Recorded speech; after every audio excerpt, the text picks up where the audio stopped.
Hey everyone, it's Danielle. I thought I would go ahead and work on making some videos about my trying to conceive journey because I've found everybody else's that I keep finding online to be really motivational, and it's really helped me through my journey to not give up, and it just gives a lot of support. So I thought I would start my own story so others can maybe follow it, and hopefully I'll eventually have awesome results. And then it'll help somebody else. Basically, my husband and I have been trying to conceive for going on 3 years at the end of this year, which is coming up here.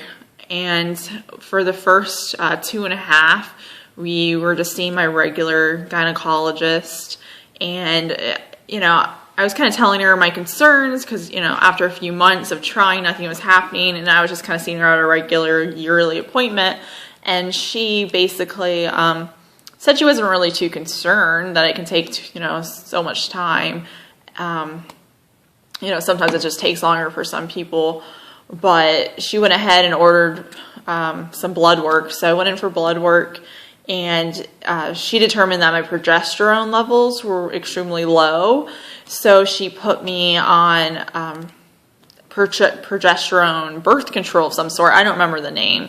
But she put me on that for quite a few months. And I had a lot of concerns over that because I'm just like, I don't get it. Why am I on a birth control? I'm trying to have a baby, not stop a baby. And she just kept reassuring me, saying, nope, that's the way you treat it when you have low progesterone, is you get put on this, some sort of this birth control, because it's all that,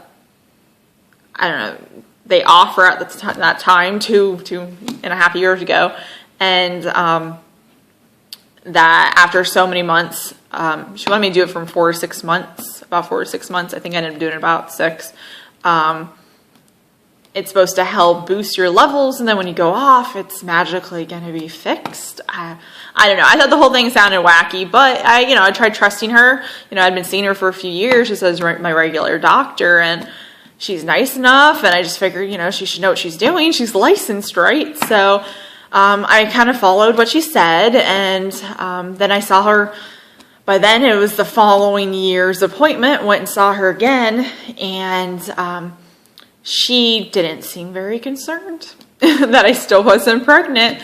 And I asked him, should you check anything else? Should we check my husband? Should we be looking into anything else? What if something else is wrong? Or, what if my levels are just low again? And so she then switched me because she said, I guess miraculously, there's now a new drug that's not a birth control, it's progesterone, just actual progesterone. So she went ahead and put me on just a progesterone pill to take every day from cycle day 14 to 28, I believe it was. I was taking it.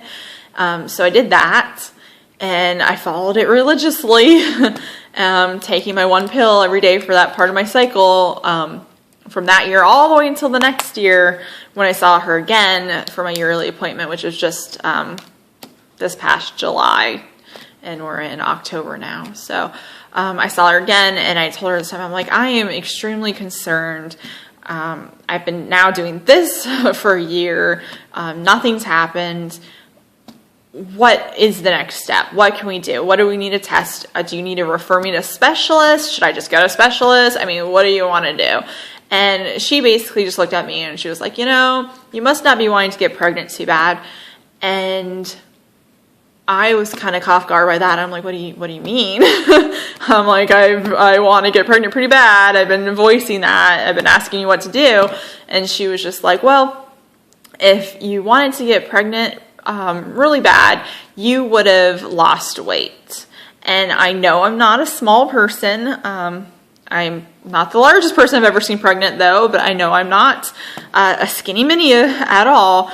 But that shocked me because I'm just like, I get it. I need it. It's always better to be healthy for a pregnancy. I get it. I've always struggled with my weight. I've been working on it. But I just feel like if she felt like that was the key thing stopping me, that she could have said that every other year. So I would have been a lot more serious, because if she would have said that to me 2 years before, that me losing weight was the magical thing that probably would help me, oh, I would have been so much more serious about losing weight. So that really upset me because it felt more like she didn't know and she didn't know what else to do. So she just felt like, let's now chalk it up to it being you're just too overweight.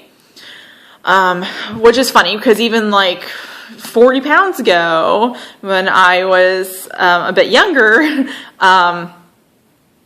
I still didn't have regular periods or anything. My cycle still wasn't a magical same number every month. It always changed for me. So I'm thinking whatever issues I have now, I had then too. I mean, my cycle stayed the same, even, you know, this weight versus my thinner weight.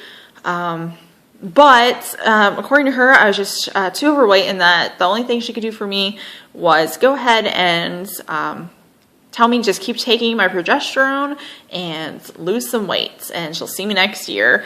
So I went home after crying in the car, pretty upset, and basically just wrote her off and decided, luckily, my insurance that I'm now on, I switched to my husband and I basically to the insurance at my job instead of his, just recently, because we were always on his.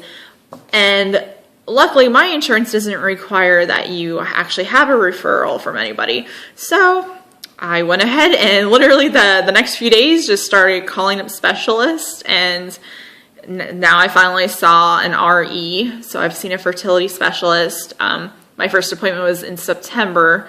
So I saw her at the very end of July. So I was able to get in about a little over a month later. And I had my first consultation with a specialist and kind of told them my story and about the progesterone, you know, the birth control, and then the just regular progesterone pills, and how, you know, I'd been over 2 years. And he, right off the bat, was like, no, she was doing it all wrong, and she probably hindered me getting pregnant. So that was pretty devastating to hear that this whole time as I've been trying to religiously follow what she said and you know, hoping every month for that positive result, just to find out she was probably making it worse and I wasn't going to get pregnant. And that was just really upsetting. So he was really great though, and he was really nice, and he explained a lot, and he just instantly was like, you know, well, it's time to do some testing. So I you know, did blood work for him again, because she didn't send any of my files over, even though they sent requests and I signed forms for it. She didn't send anything. So I did blood work again with him. And then he had me do I think it's called the HSG. It's the one thing where they check your tubes to see if they're clear or if there's any blockages, and they put the dye. They inject you with the dye to find out if there's a blockage. I did that. That looked good from what they saw. I did not have a good experience with that. I'm not good with shots and things in general, and I don't know if I psyched myself out or what, but I ended up passing out during the middle of the procedure. So they stopped after only checking one of my tubes. And he doesn't really feel like there's a need to check the other one right now. He feels like since the one's good and one's really all you need, most likely my other one's probably fine, but we'll continue on as if it's fine later down the road. If we're still having issues, maybe he'll go back, but he's thinking he probably won't need to. I really hope he doesn't need to, because that kind of wasn't very fun. And so I did that, and that was like, okay, for what we saw. And then I guess that's it for me. Then my husband did his semen analysis, and that came back good. I mean, there's one number slightly off. His what was it, the abnormal sperm? They like to see it under 70% abnormal, and his was 73%. So it was just kind of borderlining it. So but his like count was so high that it kind of outweighs it, so they don't feel like that's going to be a problem at all. They feel like in the end he had a good test result.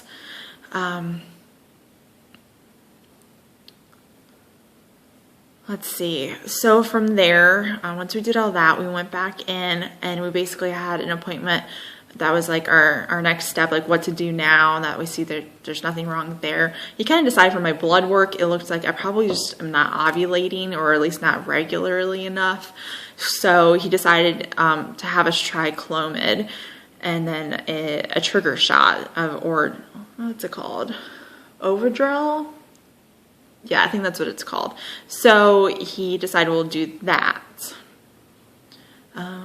Oh, hold on one second. Okay, sorry about that. My husband was walking in the door, so I had to tell him, go be quiet. I'm trying to do a video. But basically, he decided to put us on Clomid, or me on Clomid, 100 milligrams from day 5 to 9 of my cycle. So I just completed that on this past Monday. Today's Wednesday, so 2 nights ago. And I went in today on day 11 for a vaginal sonogram to check and see the follicle sizes. And, you know, I'm still new to this. I haven't done this before, so I wasn't sure exactly what sizes I should hope for. He told, or the lady, she told me that I had one that was like a 15, and then another one that's a bit smaller, and she didn't give me a number, and I didn't think to press for it at the time. Now I wish I had. And then now, after going online and looking at more of like what's good sizes and stuff, I didn't realize I should have also asked them what my lining looked like. I assumed they checked, and she made it seem like things were fine, but I didn't write it down because she didn't mention it. So all I know is I have one that's a 15, one that's a little smaller, and then a whole bunch of other smaller ones that, you know, won't amount to anything this month. So after looking online, though, I'm kind of concerned because it just seems like everybody's like, oh, you shouldn't get triggered until you're at least 18, 20, something like that. And it's only 15, but she wants me to trigger tonight. So tonight at 9, I'm supposed to do my trigger shot. And then when I do my trigger shot, we'll go in 36 hours later, which will be Friday morning at 9 a.m.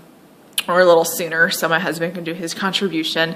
And then my appointment, the IUI, will be at 9 a.m., which actually I don't think I mentioned that yet. So he wants to do Clomid with the trigger and then IUI.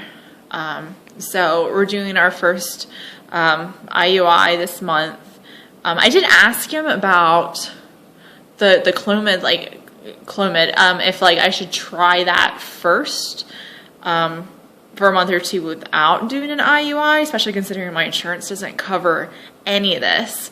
All they will do is the diagnosing you, so whatever test you need for that. But once you've been diagnosed, they don't cover any of the treatments. They consider all of this to be experimental. It's actually listed in my insurance package as being on the same list as like sex changes and things like that, which I don't get. It's really upsetting. I really hope it works, considering it's all out of pocket. By the time you add the medications in, it's going to be a good $1,000, if not a little more, by the time it's all said and done for this 1 month. So hopefully it'll work, because I can't imagine one day if we needed to go to IVF, because I know that can be thousands of dollars having to do that out of pocket, and it's really devastating trying to even think of that.